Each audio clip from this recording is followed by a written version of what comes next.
Hola, ¿qué tal? La Iglesia vive hoy un momento único, lleno de esperanza y de responsabilidad. Ha comenzado el cónclave, ese tiempo de silencio y discernimiento, donde bajo la guía del Espíritu Santo, los cardenales elegirán al nuevo sucesor de Pedro.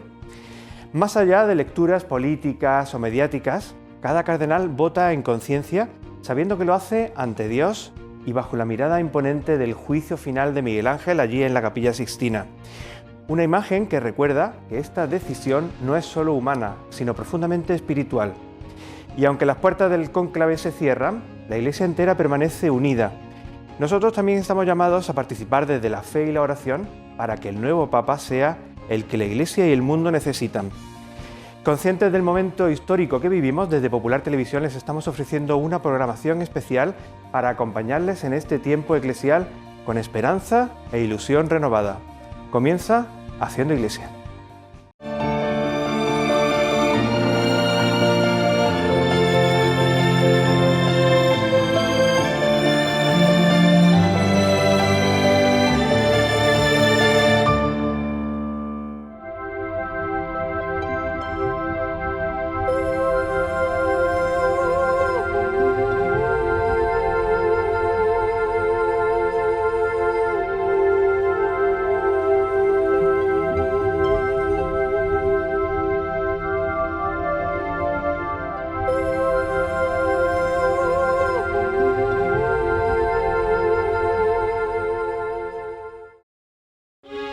¿Quién puede cargar sobre sus hombros una decisión que cambiará el mundo de la historia?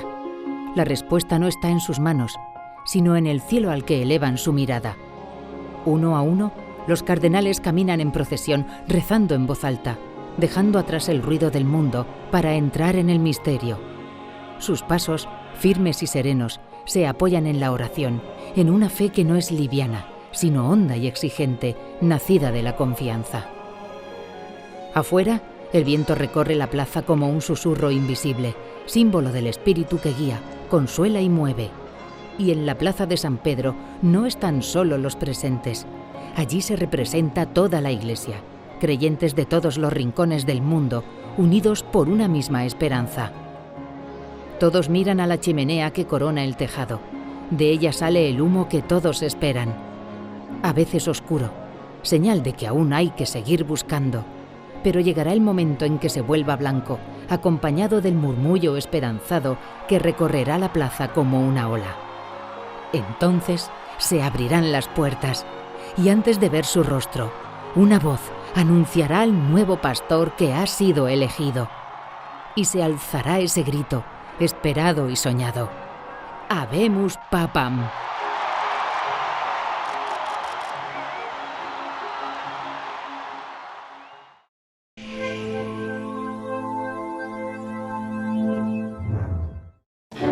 Haciendo Iglesia y Popular Televisión les han llevado la actualidad de la Iglesia en estos 15 años del programa. El 13 de marzo de 2013, un programa especial de esta casa les contaba en directo la expectación en la plaza de San Pedro ante los primeros signos del humo blanco de la chimenea.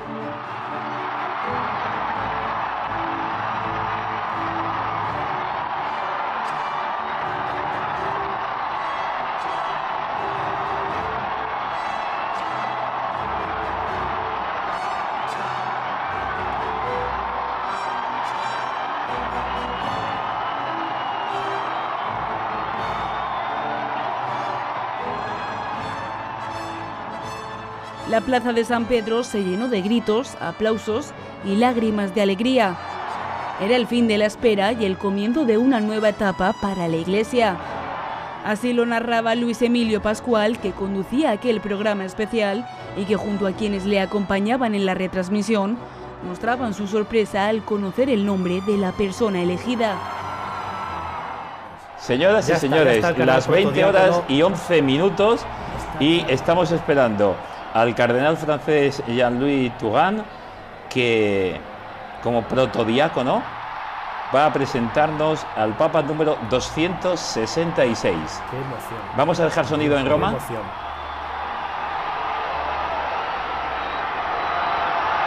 Ahí tenemos, protodiácono. Escuchamos.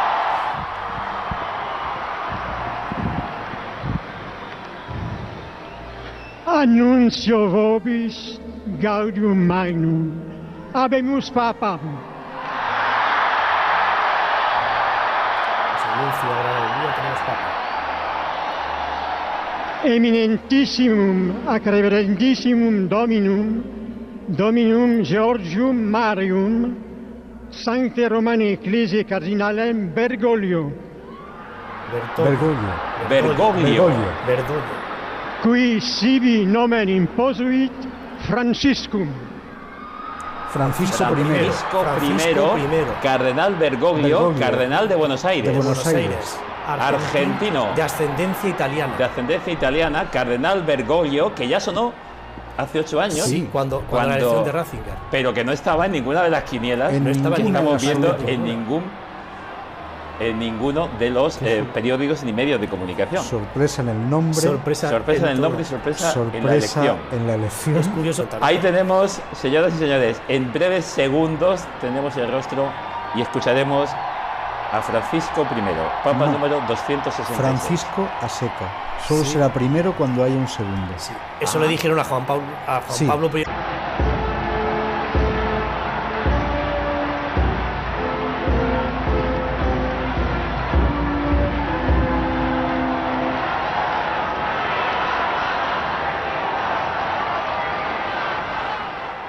Muy bien, tenemos la imagen en este momento impresionante, esa seriedad, esa concentración. ¿Qué estará pensando, Ramón?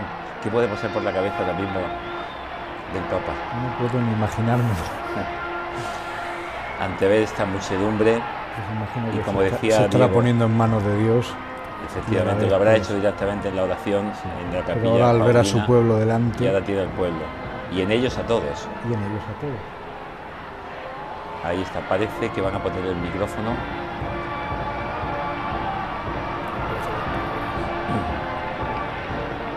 Diego, nos decías que lo que cambia la vida.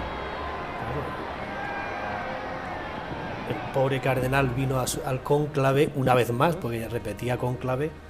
Ahí. Fratelli e sorelle, buonasera.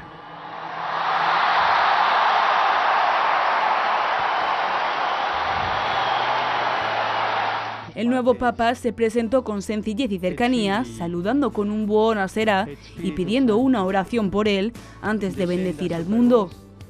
La atmósfera era de esperanza renovada y profunda emoción, tanto en Roma como en todo el planeta. Estábamos en los inicios de un pontificado que hemos tratado de contarles a ustedes a lo largo de las distintas temporadas de este programa.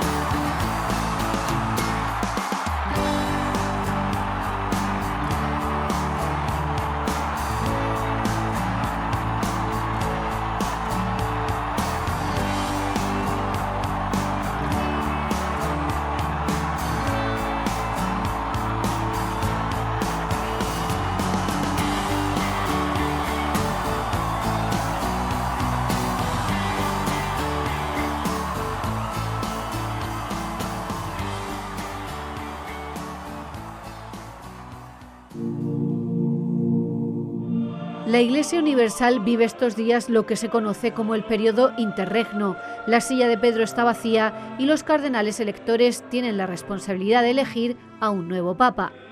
No es tarea fácil.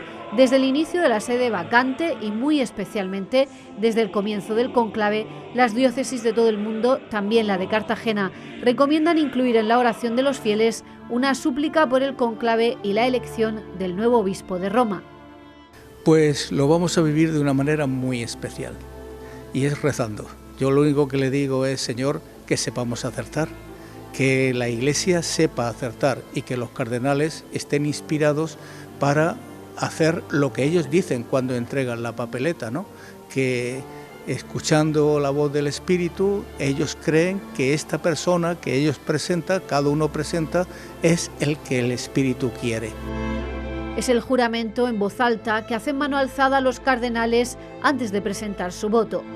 Conscientes de la trascendencia de su decisión, los purpurados piden que el Espíritu Santo les sirva de guía para elegir al nuevo sucesor de Pedro.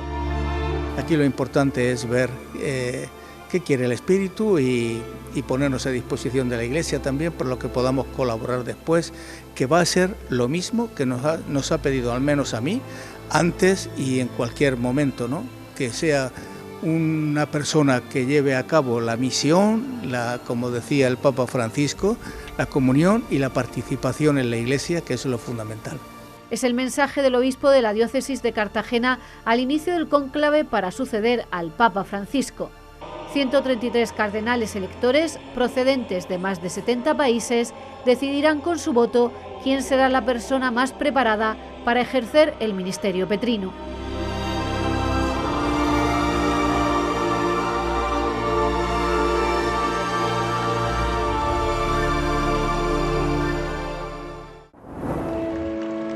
El Papa es el obispo de Roma y como tal era elegido por aclamación por el pueblo y el clero de la diócesis. Antes del siglo X la función de los cardenales era mucho más restringida que la que tienen hoy en día.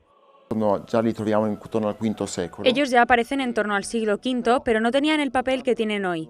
Eran sacerdotes o diáconos del clero de Roma que ayudaban al pontífice en las celebraciones litúrgicas, es decir, estaban junto a él durante la celebración eucarística y tenían un papel, digamos, de consejo, pero no tenían un rol de gobierno.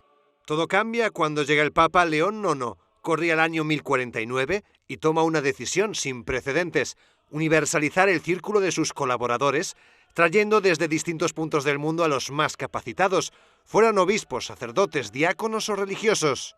Sin embargo, había un problema jurídico: no pertenecían al clero de Roma, y para solucionarlo les concede una diaconía, iglesia o diócesis dependiente de la ciudad eterna. Esa concesión la realiza a través de un título cardenalicio, y a partir de entonces se refuerza la función de cardenal como consejero en vez de ayudante de celebraciones litúrgicas.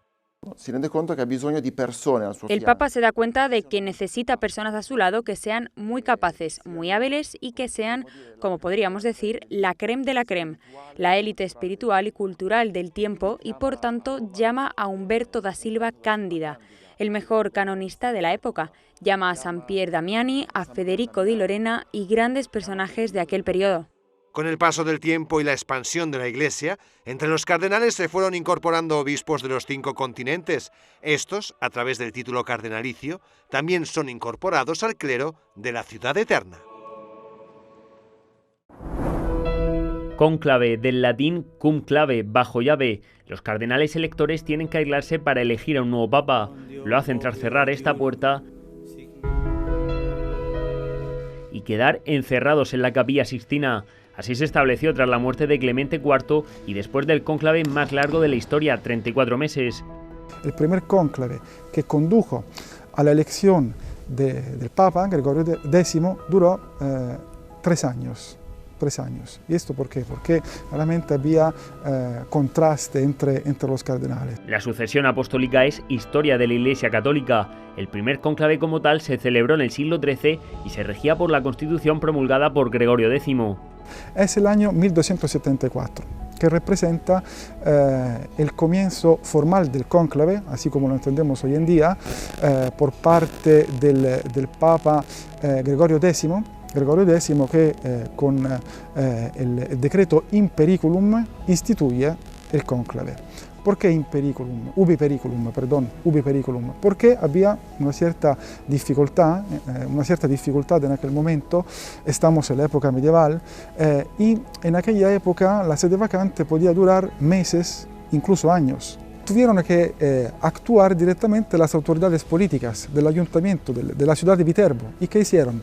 Los encerraron todos en un edificio, que era la residencia del Papa, los encerraron todos ahí y empezaron a cortar el suministro de alimentos, agua, pan, eso, ¿no? para intentar acelerar el proceso de elección. Unas medidas extremas que buscaban reducir los tiempos y garantizar la independencia de un proceso tan importante como es la elección de un papa. Hoy en día se mantiene el aislamiento y se prohíben las comunicaciones con el exterior, pero se han ido produciendo cambios. El Papa Benedicto XVI reformó esta materia, dando la posibilidad de anticipar el comienzo del cónclave antes de los 15 días, con la condición de que claramente todos los cardenales ya estén presentes en Roma. En el caso de que no se consiga poner de acuerdo todos los cardenales, eso gracias a la reforma del Papa Benedicto XVI, se establece que en ese caso los cardenales tendrán que elegir solamente entre los 2 nombres que hayan alcanzado un número mayor de votos. Si echamos la vista atrás, los 2 cónclaves anteriores a este fueron muy breves. En apenas 2 días se eligió al Papa Benedicto XVI y solo 5 rondas de votación necesitó el cardenal Bergoglio para ser elegido como el nuevo sucesor de Pedro. Ahora queda por ver lo que tarda en llegar el consenso en torno a la elección del Papa.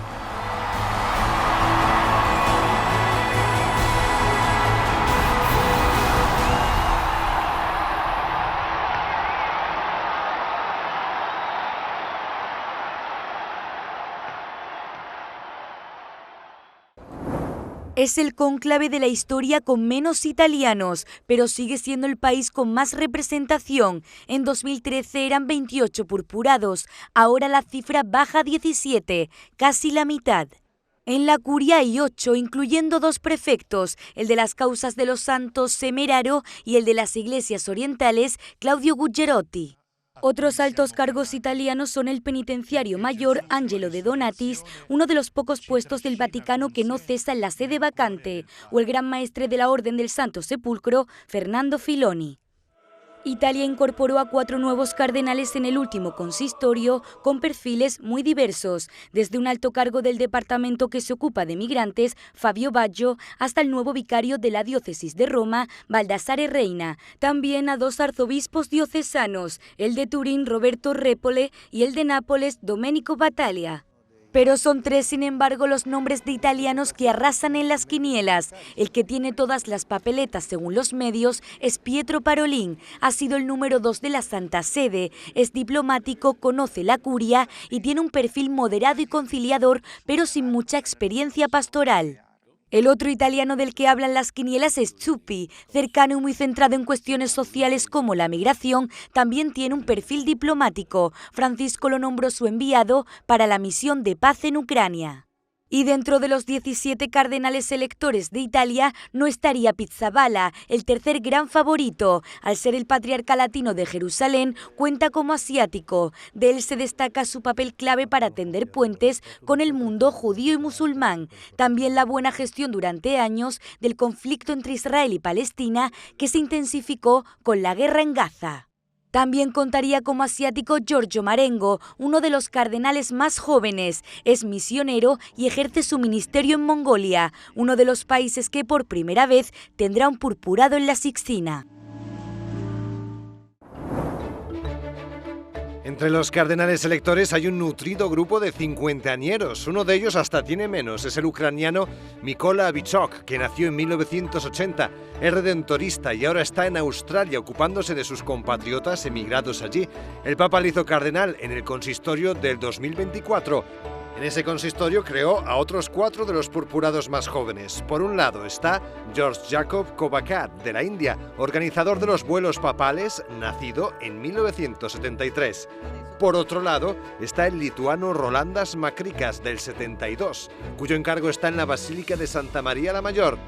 En ese consistorio el Papa también hizo cardenal al actual vicario para la diócesis de Roma, Baldassare Reina, que nació en 1970, y por último al canadiense Frank Leo, arzobispo de Toronto, nacido en 1971.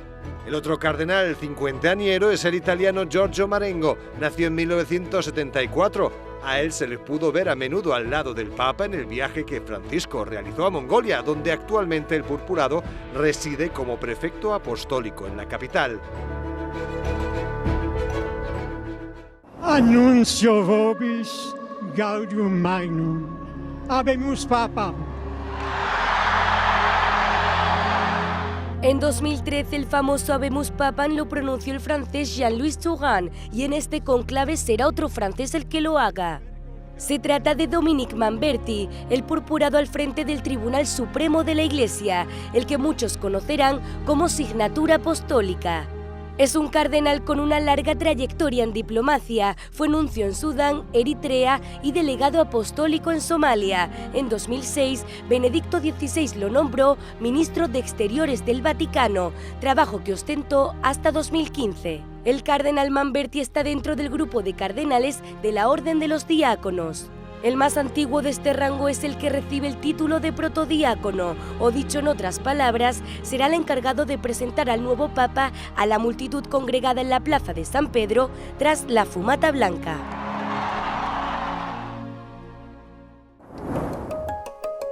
El nuevo papa tendrá varios desafíos que afrontar. Uno de ellos es a nivel político. Deberá prestar atención a los movimientos de la diplomacia vaticana, sobre todo en Oriente Medio y Ucrania. Allí actualmente está tratando de culminar una misión de paz para que Rusia devuelva a niños deportados. En los últimos años, el Vaticano dio muestras de ser un actor político muy bien considerado a nivel moral. En 2014, líderes israelíes y palestinos respondieron al llamado del Papa para mantener una reunión por la paz en el Vaticano. La Santa Sede también consiguió el deshielo de las relaciones entre Cuba y Estados Unidos durante la era Obama. Y eso por no hablar de la mesa de negociación que hubo entre el régimen y oposición de Venezuela con la mediación de la Santa Sede. En el ámbito diplomático también está la cuestión de la lucha contra el fundamentalismo. En los últimos años, el Papa consiguió estrechar las relaciones con algunos de los líderes musulmanes más importantes. El objetivo fue unir fuerzas contra quienes promueven un Islam violento y sanguinario. Se le vio con el sunita imán de Al-Azhar, con el imán de Indonesia, el país con más musulmanes del mundo, y también con Al-Sistani, el líder chiita de Irak, durante el viaje que Francisco hizo en 2021. A nivel ecuménico, el primer gesto de Francisco fue clave. Apareció en el balcón llamándose Obispo de Roma, un mensaje que gustó a los ortodoxos, que ponen el acento en una iglesia más sinodal, en la que el sucesor de Pedro no está tan por encima del resto. El nuevo Papa deberá ver si decide continuar con esa línea y qué guiños lanza tanto a políticos como a líderes religiosos.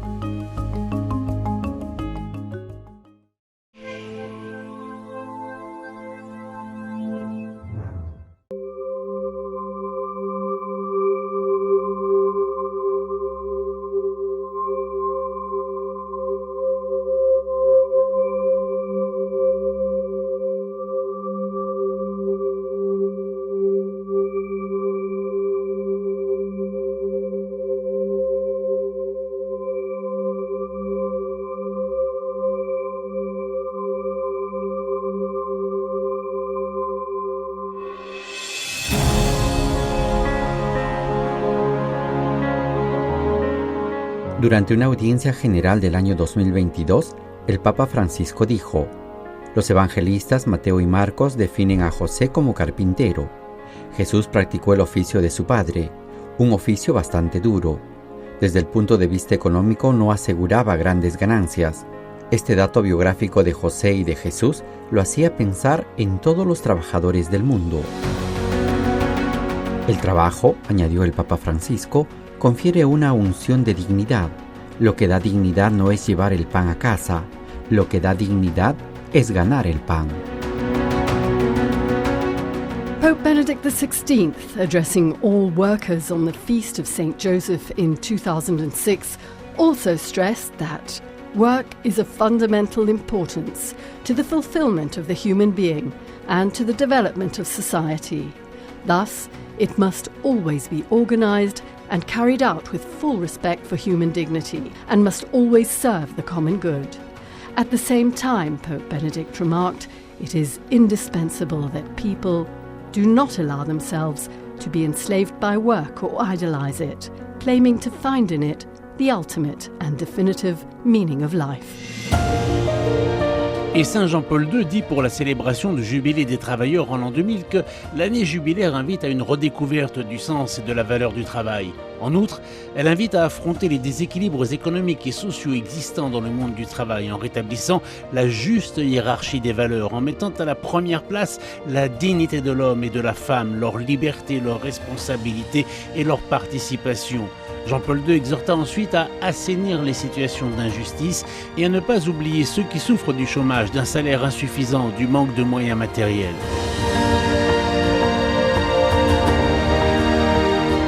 Preghiamo perché attraverso il lavoro ogni persona si realizzi, le famiglie si mantengano con dignità e la società possa divenire più umana.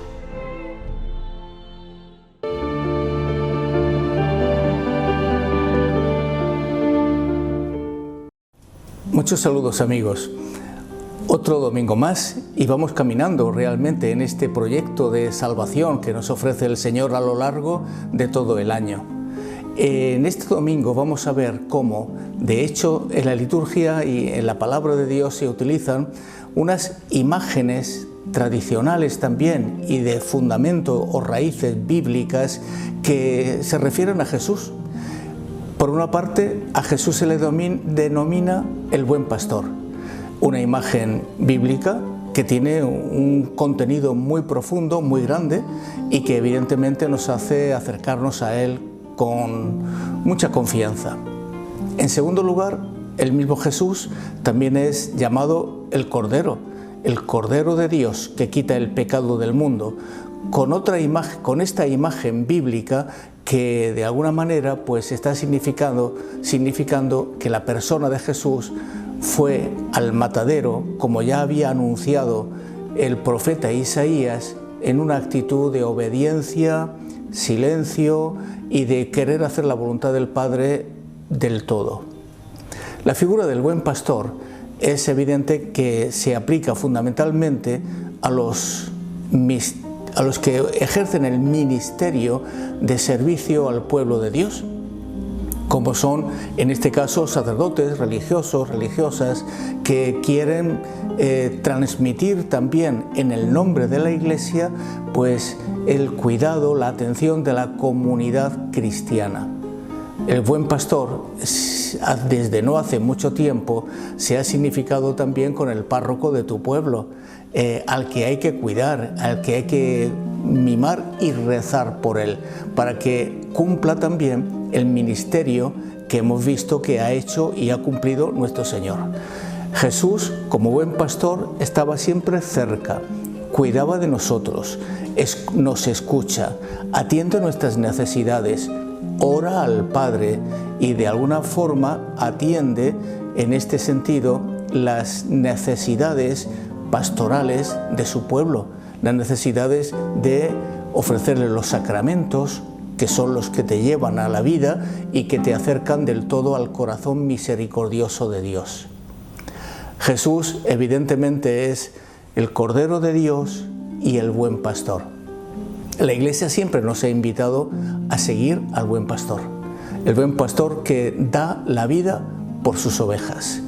Otra de las consecuencias que tiene ser un buen pastor, dar la vida, cuidar, nos conoce perfectamente, sabe quiénes somos cada uno de nosotros, de tal forma que crecer en la cercanía de Dios supone crecer en confianza, crecer en esperanza, crecer en vida. Ojalá que lo vivamos intensamente. Pero ¿dónde vemos esto de una manera especial? En la Eucaristía de cada domingo. En la Eucaristía escuchamos la palabra del buen pastor, pero al mismo tiempo en la Eucaristía se nos alimenta con el cuerpo y la sangre de nuestro Señor para seguir dándole la cara a las circunstancias que tiene la vida y sobre todo con el mismo estilo de nuestro Señor. Otro aspecto que quería destacar también para este domingo es el día de las vocaciones. El Papa San Pablo VI fue el que instituyó este día, en el día precisamente del Buen Pastor, para que pidamos al Señor por todos los chicos que quieren dedicar y ofrecer su propia vida al servicio del pueblo de Dios, como sacerdotes, como religiosos, una vida entregada, una vida generosa, una vida ofrecida. Todos sabemos la necesidad que hay en este momento de gente que tenga corazón como para dar un paso adelante, porque no podemos vivir solo sin comprometernos. La vida es compromiso y un compromiso alegre, porque parecerse a Cristo e imitar a Cristo hoy es de una necesidad urgente. Pero la comunidad cristiana también tiene sus obligaciones. Tenemos que pedir al Señor, tenemos que rezar como comunidad cristiana, pedir al Señor y luego hacer viable todo lo que de alguna manera la Iglesia pone al servicio de los vocacionados, como son los seminarios, los centros de estudios, para que salgan los futuros sacerdotes muy bien preparados para que el servicio sea eficaz y contundente, para que todo el mundo tenga las mejores condiciones de poder vivir una vida cristiana total y plena. Que Dios les bendiga, pero rezad al Señor por vuestro párroco y pedid al Señor por las vocaciones. La vocación no es una desgracia, os lo digo, la vocación no es una desgracia, es un regalo de Dios, y un regalo de Dios que lleva consigo también ofrecer la vida, y es un sacrificio también, pero es la fuente de alegría más grande que un hombre puede recibir. Que Dios os bendiga y que os dé la paz. Pues hemos llegado al final del programa. Esta tarde los cardenales han entrado en la Capilla Sixtina. Ha comenzado el cónclave. En procesión cantaban el Veni Creator Spiritus, invocando al Espíritu Santo para que les ilumine en la elección que marcará el rumbo de la Iglesia. Sobre ellos pesa una gran responsabilidad, pero también una certeza: no están solos. El nuevo Papa, quizás sin saberlo aún, está allí dentro, bajo la luz de los frescos de Miguel Ángel y arropado por la oración de millones de fieles de todo el mundo. Nos despedimos con esa misma confianza. El Espíritu sopla donde quiere y los tiempos nuevos que se abren están en sus manos. Hasta la semana que viene.